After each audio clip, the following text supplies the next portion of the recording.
주를 향한 내 안에 주를 향한 이 노래 영원한 노래 있으니 날 향한 주님의 크신 사랑 영원히 찬양하리라. 내 안에 주를 향한 내 안에 주를 향한 이 노래 영원한 노래 있으니 날 향한 주님의 크신 사랑 영원히 찬양하리라. 영원히 찬양하리라. 영원히 찬양하리라. 아름다우신 오 놀라우신 영원할 수 없는 사랑 오 위대하신 하나님의 사랑 영원히 찬양하리. 내 안에 주를 향한 내 안에 주를 향한 이 노래 영원한 노래 있으니 날 향한 주님의 크신 사랑 영원히 찬양하리라. 영원히 찬양하리라. 영원히 찬양하리라. 아름다우신 오 놀라우신 영원할 수 없는 사랑 오 위대하신 하나님의 사랑 영원히 찬양하리. 아름다우신 오 놀라우신 영원할 수 없는 사랑 오 위대하신 하나님의 사랑 영원히 찬양하리. 십자가의 사랑 십자가 그 사랑 찬양하리. 날 구원하신 그 사랑 내 삶을 드려 찬양하 영원히 찬양하리라. 영원히 찬양하리라. 십자가 그 사랑 십자가 그 사랑 찬양하리. 날 구원하신 그 사랑 내 삶을 드려 찬양하. 놀라우신 주의 사랑 놀라우신 주의 사랑 영원히 찬양하리라. 아름다우신 오 놀라우신 영원할 수 없는 사랑 오 위대하신 하나님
감사합니다.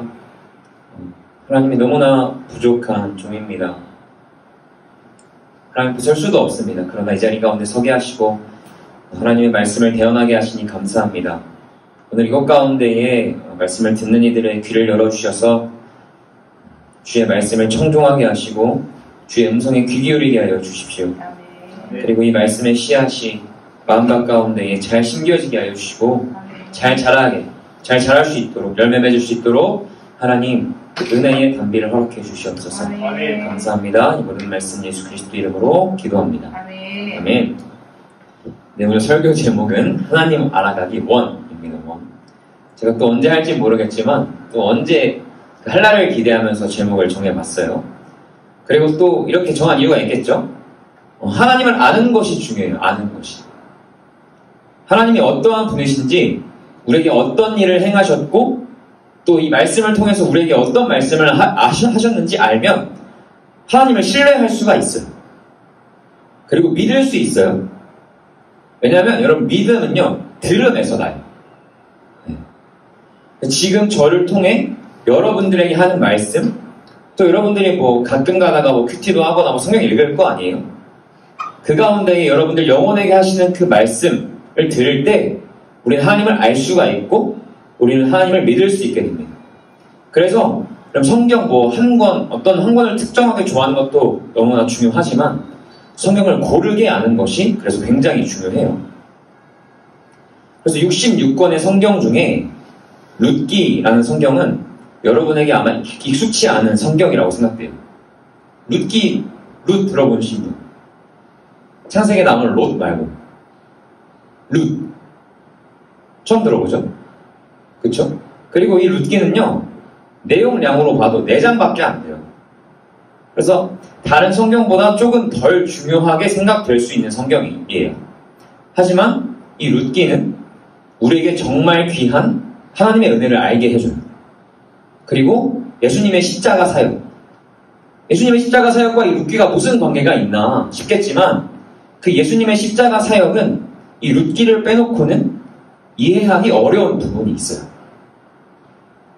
그래서 룻기에 대해서 여러분들이 간략하게 이야기해드릴게요. 여러분 룻기는 이렇게 시작이 됩니다. 1장 1절에 이렇게 시작이 돼요. 사사들이 치리하던 때에 이렇게 시작돼요. 룻기는 사사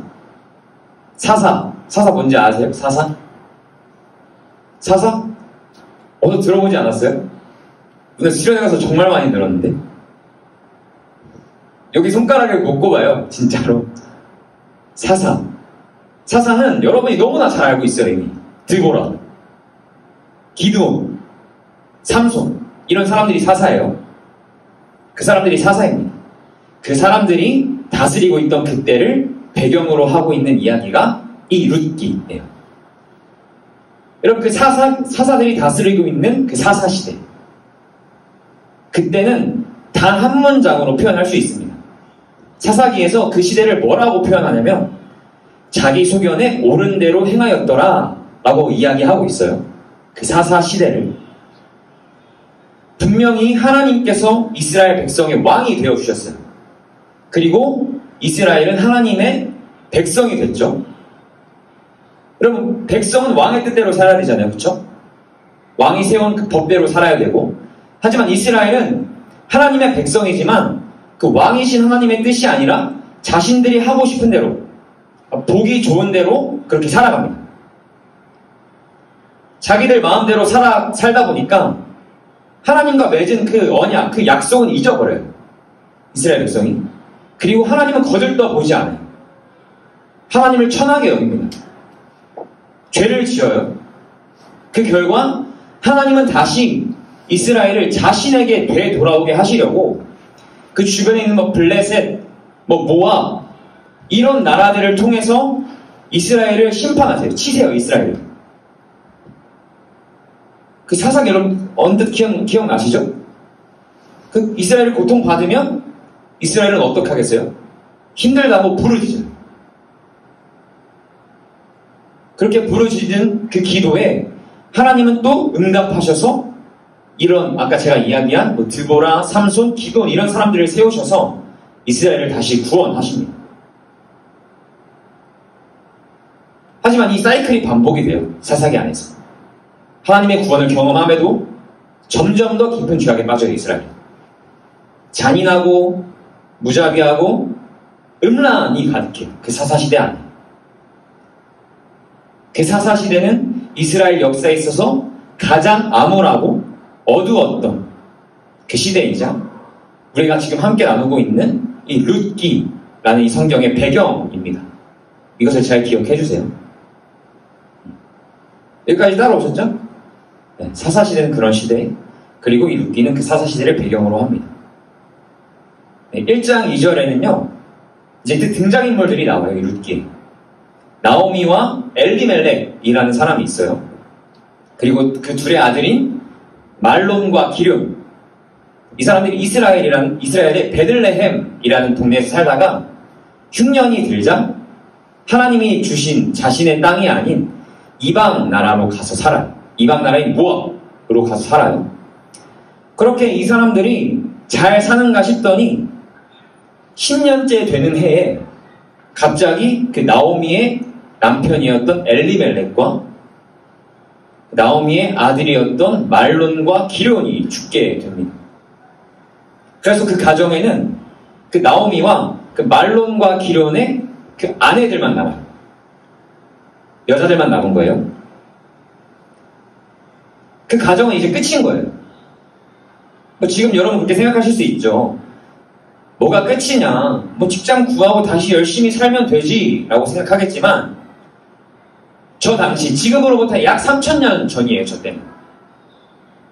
당시의 남자 그리고 가장이라는 그 영향력은 정말 컸기 때문에 더 이상 그 가정이 회복하는 것은 정말 어려운 일이에요. 불가능이라고 해도 무방합니다. 그렇게 남자들이 죽고 나오미와 며느리만 남았어요. 근데 그때 나오미가 소식을 듣게 돼요. 자신이 원래 살고 있던 그 고향 베들레헴 땅에서 하나님이 자신의 백성을 돌보셨다는 소식을 듣게 됩니다. 그래서 다시 10년 만에 고향 땅으로 돌아가기로 결정해요. 그때 따라가는 것이 룻입니다. 어느 정도 이해되시죠? 이야기가? 이 이야기를 모르면 여러분들이 이해하기 어려워요. 그래서 간략하게 지금 줄거리를 설명해 드리고 있는 거니까 좀 지루하더라도 좀 따라와 주세요. 오케이. 그렇게 나오미는요, 자신의 며느리인 룻과 함께 베들레헴에 약 10년 만에 다시 돌아왔어요. 고향에 돌아왔지만 희망이 보이지 않아요. 베들레헴이라는 뜻은, 그 이름의 뜻은 떡의 집, 빵의 집이라는 뜻인데 먹을 게 없어요. 나오미와 룻에게는. 빵이 없습니다. 그들에게. 어떻게 살아가야 하는지 막막해요. 그래서 이 사람 둘이 어떻게 살아가는지 아세요? 이런 벼 같은 그 곡식들을 베거나 그 배 가지고 이렇게 옮기다 보면은 막 나달들이 땅에 떨어질 거 아니에요. 떨어져요. 네, 떨어집니다. 떨어져요. 그것을 추수할 때 떨어지고 남은 그것들을 이렇게 주워가면서 살아요. 룻이. 네. 그렇게 삶을 연명해요.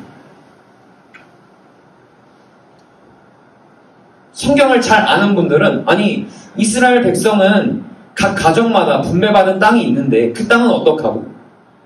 이스라엘 백성은 가정마다 분배받은 땅이 있거든요. 하나님이 주셨어요. 다 가정마다. 근데 그 땅도 아마 모압으로 갈 때 팔고 갔던 것 같아요. 이 나오미. 남들이 가지고 있는 땅도 없어요. 이들에게. 그렇게 룻은 땅도 없으니까, 더 이상 살 길이 없으니까 그 추수하는 사람들을 따라다니면서 그 사람들이 베는, 그 사람들이 옮기고 있는 그 곡식들에서 떨어진 그 나달들을 주워가면서 살아가요. 열심히 그 곡식들을 줍고 있는 그때 이 룻기의 남자 주인공 보아스가 등장합니다. 2장 3절에서 4절이에요. 제가 보여드리지 않았나요? 네. 같이 읽을까요?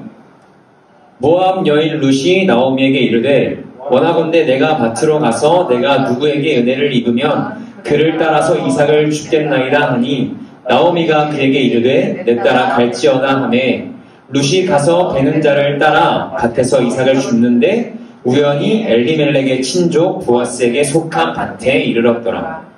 아멘. 그리고 여러분 4절에도 이러한 말씀이 반복이 돼요. 제가 읽어드릴게요.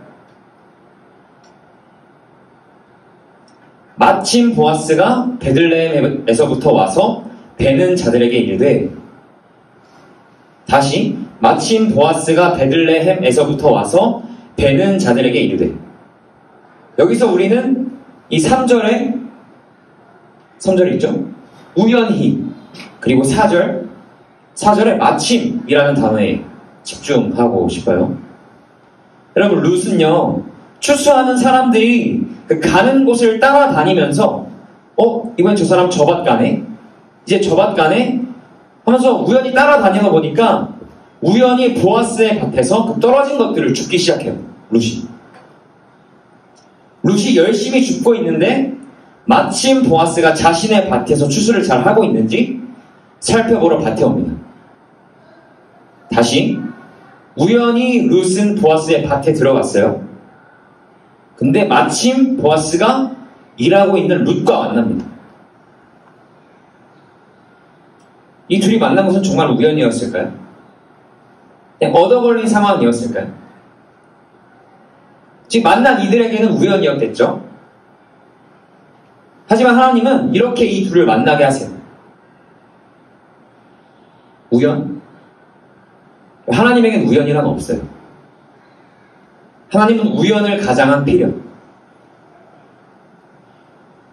우연을 가장한 하나님의 계획 안에서 하나님은 이 보아스와 룻을 만나게 하십니다. 이 둘이 만나는 이 이야기는요, 여러분 아까 말씀드렸잖아요. 그 사사시대, 그 어두운 시대 가운데에 희미한 빛과 같아요. 하나님께서는 그 소망 없고 더 이상 회복되지 않을 것 같은 그 나오미와 룻의 가정에 희망이 싹트도록 하시는 것 같습니다. 그리고 또 이 만남을 통해서요, 하나님은 무엇인가를 또 준비하고 계세요. 그 준비하시는 일은 룻기 4장 17절에 나옵니다. 같이 읽어볼게요. 그의 이웃 여인들이 그에게 이름을 지어주되 나오미에게 아들이 태어났다 하여 그의 이름을 오벳이라 하였는데 그는 다윗의 아버지인 이새의 아버지였더라. 아멘. 하나님은요, 이 둘을 만나게 하셔서 오벳을 낳게 하세요. 오벳은 여기 나와있죠. 오벳은 이새의 아버지고 이새는 다윗의 아버지. 다윗 잘 알죠? 다윗은 누구예요? 하나님을 자기 겉옷이 벗겨지도록 찬양했던 그 정도로 기억하고 있나요? 그것도 맞아요. 하지만 여러분, 다윗은요, 자기 소견에 옳은 대로 살아갔던 그 죄악이 가득했던 그 사사시대를 단번에 끊어낸 사람이에요. 끊어질 듯 끊어지지 않았던 그 죄악의 굴레를 단번에 끊어낸 왕이라고요, 다윗은. 하나님께서는 그 어두운, 하나님을 모른 채 하고 하나님의 말씀도 천하게 여기는 그 사사시대에 하나님은 이스라엘을 위해서 다윗을 준비하고 계셨던 거예요. 이스라엘을 회복시킬 그때를 계획하시고 준비하고 계셨던 겁니다.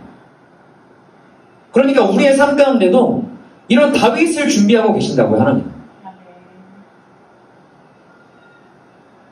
정말 이 시대가, 이 사사시대가 얼마나 똑같아요. 니네 하고 싶은 대로 해 라고 말하는 이 시대 가운데, 그리고 사사시대처럼 그 죄악의 굴레 가운데에 우리가 있진 않아요. 여러분, 그럼에도 하나님은 우리의 삶 가운데 다윗을 준비하고 계신 겁니다. 지금 우리가 겪고 있는 코로나, 또 우리가 이 자리에 나와서 여러분 드리는 예배, 우연일 것 같으세요? 지금 이 말씀을 듣게 하시는 것, 다 하나님의 계획 아래 있다고요. 하나님은 그 뜻 아래 모든 것을 이루어 가세요. 그러니까 우리가 해야 하는 것은 뭐예요? 뭘 것 같아요? 계속 기도하고, 어렵지만 이 자리를 지키고 하나님께 예배하는 거예요. 그러니까 이 말은 포기하지 않는 거예요. 계속 붙드는 거. 그때 우리는 우리 삶 가운데 준비하고 계신 그 다윗을 보게 될 겁니다. 그리고 이 룻기에서 빼먹으면 안 되는 이야기가 있어요. 그것은 아까 우리가 본문을 읽으면서 봤던 기업물을 짜라는 것인데, 우리는 이미 나오미와 룻이 이렇게 보아스를 만나서 이렇게 오벳이라는 아들도 낳고 행복하게 살게 됐다는 결론은 알지만, 나오미와 룻은 여전히 하루하루 힘들게 살아가요. 그 무너진 나오미와 그 룻의 가정이 다시 회복될 수 있는 방법은 3가지입니다. 첫 번째, 둘이 열심히 돈을 벌어서 팔았던 땅을 다시 사오는 거예요. 두 번째, 팔았던 땅, 그리고 뭐 담보 잡혔던 모든 것이 돌아오는 희년이라는 그 날이 있거든요. 그날까지 기다린다. 3번, 기업물을 짜가 그 땅을 사서 돌려준다. 하지만 1번, 자신이 돈을 벌어서 팔았던 땅을 다시 사와요? 이거 하나하나 주워서 그거 언제 사와요? 그거 언제 팔아서? 자기가 먹어야지 그걸 어떻게 팔아서 돈을 버냐고. 그죠? 그러니까 1번은 택도 없습니다. 그리고 2번, 제가 말씀드린 희년 있죠, 희년? 이 희년이라는 날은요, 50년마다 돌아와요. 그러니까 얼마나 그 기간이 남아있는지도 몰라요. 그쵸? 그러니까 마지막으로 희망을 가질 수 있는 방법은 3번. 기업물을 짜가 나오미의 팔았던 땅을 사서 다시 그 사람에게 돌려주는 거예요. 그렇다면 이 기업물을 짜는 무엇인가? 궁금하시죠? 궁금하면 좋겠어요. 말씀드릴게요. 이 기업물을 짜는 히브리어로 고엘이라고 해요. 이건 모르셔도 돼요, 여러분이. 근데 만약에 기업물을 짜가 됐다라고 한다면 반드시 해야 할 의무가 있어요. 제가 형이 있어요. 전 형이 없지만 제가 만약에 형이 있어요. 근데 그 형이 결혼했는데 죽었어요. 아내를 남겨놓고. 그러면 저는 이 형의 아내와 결혼을 해서 그 형의 그 가문을 이어가주도록 해야 돼요. 그리고 두 번째, 만약에 제 죽은 형이 너무나 가난해서 이 나오미처럼 자기가 가지고 있던 땅을 팔았다고 해요.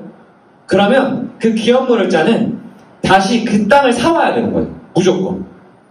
이것이 기업물을 짜가 해야 하는 의무들입니다. 기억하시죠? 죽은 형의 가문을 이어가주도록 하는 것, 그리고 팔았던 그 땅을 다시 사서 가져오는 것. 룻이 만난 보아스가 제가 아까 읽은 대로 나오미 그리고 룻의 기업물을 짜라는 사실을 알게 되자 나오미는 너 다시 가서 보아스 만나. 우리 기업물을 짜라. 가서 다시 만나라. 이야기하자. 그 룻은 다시 보아스를 만나러 갑니다. 그래서 룻은 이야기하죠.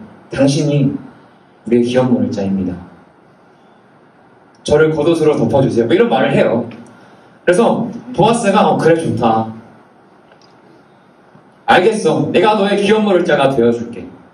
라고 했다면 정말 좋겠지만 보아스는 그래 내가 너의 기업물을 짠 거 알지만 나보다 기업물을 짜로 가까운 사람이 있어. 만약에 그 사람이 한다고 하면 그 사람이 하는 거지만 만약에 하지 않는다면 내가 할게 라고 약속해요.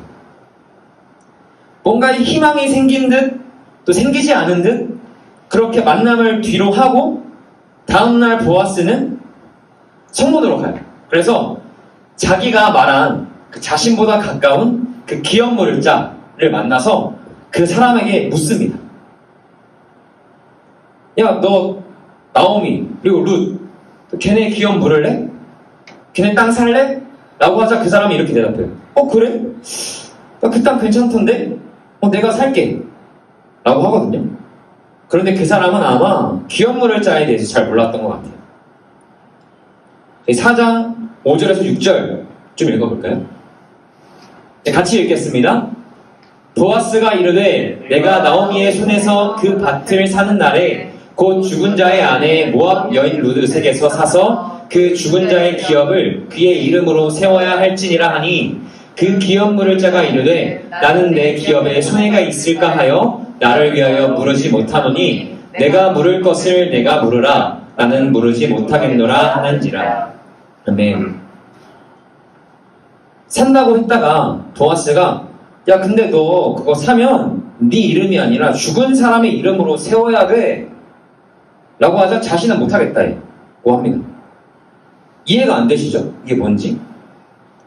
여러분, 이 기업물을 자, 이 고엘이라는 이 제도에서 이해할 수 없고 너무나 독특한, 아니 이상해요. 이상한 점은요, 기업물을 자가 된 사람은 자신의 이름이 남지 않아요.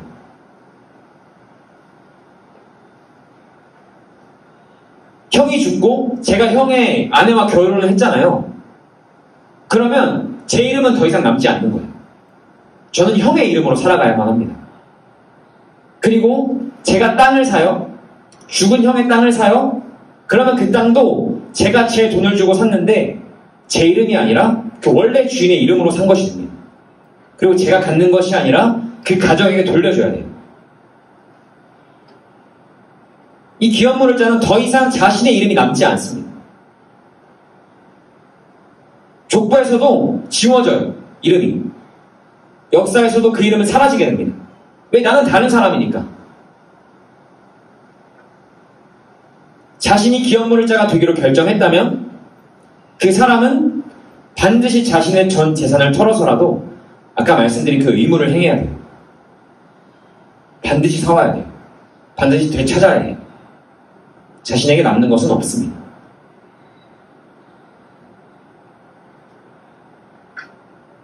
그런데 참 재밌는 것은 이 기업물을 자, 히브리어로 고엘이라는 이 단어는요, 레위기 25장에선 다른 말로 번역이 돼요. 그 말은 바로 가알이라고 하는 속량하다입니다. 속량하다. 자신의 모든 것을 다 사용해야 돼요. 반드시. 그리고 그 사람에게 모든 것을 주고 자신의 이름은 남지 않습니다. 이 일을 생각해 봤을 때 누군가가 떠오르지 않아요? 자연스레 예수님이 떠오르게 돼요. 예수님은 자신의 모든 것을 다 바쳐서 우리를 사셨습니다. 그쵸? 보아스보다 가까웠던 그 이름 모를 그 사람이 나는 내 기업에 손해가 있을까 하여 나는 무르지 못하겠노라 한 것처럼 예수님도 하지 않으셔도 돼요. 그 어느 누가 예수님께서 더럽고 추한 우리를 구원하지 않는다고 뭐라 할 수 있겠습니까? 그 어느 누가 뭐라 할 수 있겠어요, 예수님한테. 하지만 예수님은 기꺼이 자신의 모든 것을 내던지시고, 그쵸? 예수님은 다른 어떤 것도 아니라 자신의 피는 뭐예요? 곧 생명이에요. 자신의 그 생명으로 원수에게 빼앗겼던 우리를 다시 사신 거라고요. 그리고 하나님의 아들이라는 그 위대하고 아름다운 이름을 버리시면서 너무나 초라한 인간의 모습으로 우리에게 오셨고 그렇게 죽으셨죠. 예수님께서 이 땅에 오셨을 때 그 하나님의 아들이라는 그 위대한 이름이 어디 있었어요? 조롱받고 멸시받고 천대받고 더 이상 그 하나님의 아들이라는 이름은 없습니다. 하지만 예수님은 그렇게 오셨죠. 우리에게 없던 그 영원한 생명을 주신 일, 그렇게 하시면서까지 우리에게 구원을 베푸신 일, 그것이 바로 속량이에요. 소망 없던 나오미와 루세에게 기업물을 자가 되어준 보아스. 더 이상 소망이 없고 죽을 수밖에 없는 우리의 기업물을 자가 되어주신 예수님. 그래서 이 속량의 의미는요, 이 룻기를 빼놓고는 이해하기 어려워요. 하나의 질문을 여러분들에게 던지고 마치고 싶습니다. 말씀을 준비하는데 갑자기 이런 생각이 들더라고요. 성경에 나오진 않지만 이 룻기가 끝난 뒤에 이 나오미와 룻은 어떻게 살았을까 생각해봤어요. 보아스가 기업물을 자가 되어준 뒤에 이 두 사람은 어떻게 살았을까요? 야, 그래, 야, 네가 가까운 사람이니까 당연히 해야지. 이랬을까요?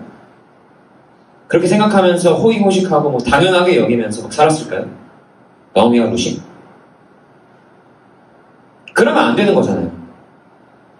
제 생각엔 아마 정말 감사한 마음으로 보아스에게 너무나 고마워하며 그리고 이전보다 더 열심히 살았을 거예요. 사람이 기업 물을 자가 되어줘도 정말 감사한 마음으로 살아가는 게 맞잖아요.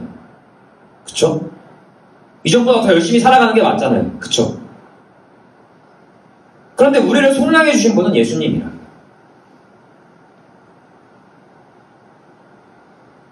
자신의 이름을 버리시면서 자신의 모든 것을 내어 던지시면서 우리에게 영원한 생명을 주신 분은 예수님이시라고. 그럼 우리는 어떻게 살아가야 할까요? 어떻게 살아가실 겁니까? 이제 그 결정은 여러분들의 몫인 거죠.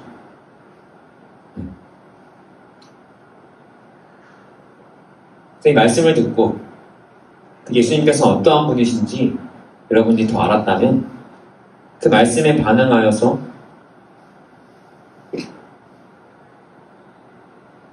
더 열심히 그리고 예수님께 감사하며 여러분들이 살아갔으면 좋겠습니다. 아시겠죠? 네.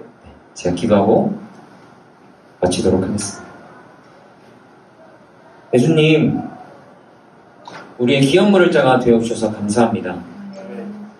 우리는 당신께서 우리에게 행하신 일도 모르고 또 잊고 살아갑니다. 그럼에도 우리를 구원해 주시고 우리를 속량해 주셔서 감사합니다. 그것을 잊지 않게 하시고 그것을 감사하며 살아가게 하시고 그것을 기억하며 더욱더 열심히 살아가는 우리가 되게 하여 주시옵소서. 주님 감사합니다. 이 모든 말씀 우리 주 예수 그리스도의 이름으로 기도합니다. 아멘.